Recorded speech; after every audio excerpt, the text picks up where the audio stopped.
E pra të nderuar miqtë e mi, ja ku po ritakohemi sërish me mua Tirona Lilin në kanalin Monitor TV për të sjellur pranë jush lajmet e radhës. Dolçe nga Big Brother VIP Kosova u bë pjesë e shtëpisë më të madhe në Itali, Grande Fratello. Tani do të bëjmë një analizë dhe do të kthehemi pak në retrospektiv. Ju e mbani mend shumë bukur që vitin e kaluar në momentin kur Ledion Liço hapi zyrtarisht natën e parë të Big Brother VIP Albania, pati thënë që këtë vit do të ketë edhe ndrim me Grande Fratello, do të thënë një banor i Shqipërisë do të shkojë në Grande Fratello dhe një banor i Grande Fratellos do të shkojë në Shqipëri. Kështu prezantua në fillim dhe më njëherë filluan hamencimet, a do t'ishte Livia Brunga, a do t'ishte Loredana Brati, njëra nga vajzat e cila do të udhëtonte për në Grande Fratello. Takimin për në Grande Fratello e ka bërë Ledioni me Sarën, të cilët udhëtuan drejt Italisë, vizituan këtë shtëpi, i pan gjërat nga afër dhe do me thënë me njëherë pasi startoi Big Brotheri u premtua tek publiku si një mundësi e mundshme. Por si që duket, gjërat nuk rodhen ashtu si që përfolën. Në Grande Fratello nuk shkoj askush. Do me thënë, u prit që të shkojnë, nuk shkoj askush. Dhe ne arritëm të kuptojmë që është prishur marrëveshja që ka patur televizioni Top Channel me televizionin italian ku transmetohet Grande Fratello. Dhe banorët të cilët kanë qenë brenda VIP nuk kanë toleruar që të vijë një personazh nga Shqipëria, një shqiptar.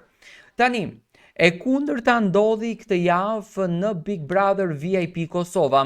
Olsa Muhameti si producente e këtij Big Brotherit realizoi udhëtimin e një banoreje nga Big Brother VIP Kosova drejt Grande Fratello. Big Brother VIP Kosova u komentua shumë dhe u vlerësua dhe në Gjermani, dhe siç duket është në nivele shumë të larta. Tani, lindën pyetja, Olsa këtë gjë e bëri për inatin e Ledionit, për një lloj hakmarrje dhe t'i tregon Ledionit se unë jam shumë e fuqishme se ju dhe kam rjetë më të fortë dhe di të bëj lidhje më të mira, apo thjesht do me thënë ishte ky fenomeni që Olsa realizoi një rrugtimin e saj të cilin e ka patur ëndër gjithmonë.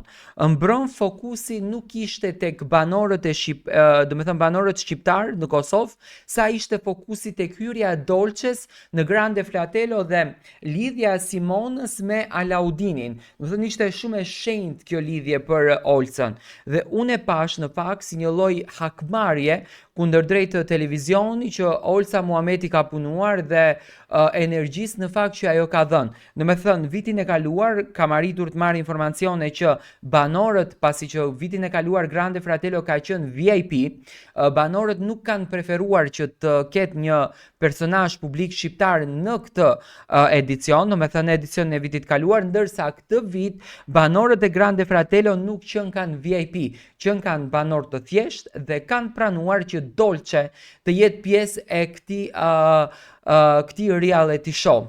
Ndërsa Olsa siç duket ka një zënkë publike edhe me Alketa Vesiun dhe me të gjithë personazhet në Shqipëri, siç duket janë kthyer kundër sepse Olsa i ka dhënë një fuqi të madhe klan Kosovës edhe Big Brotherit në Kosovë.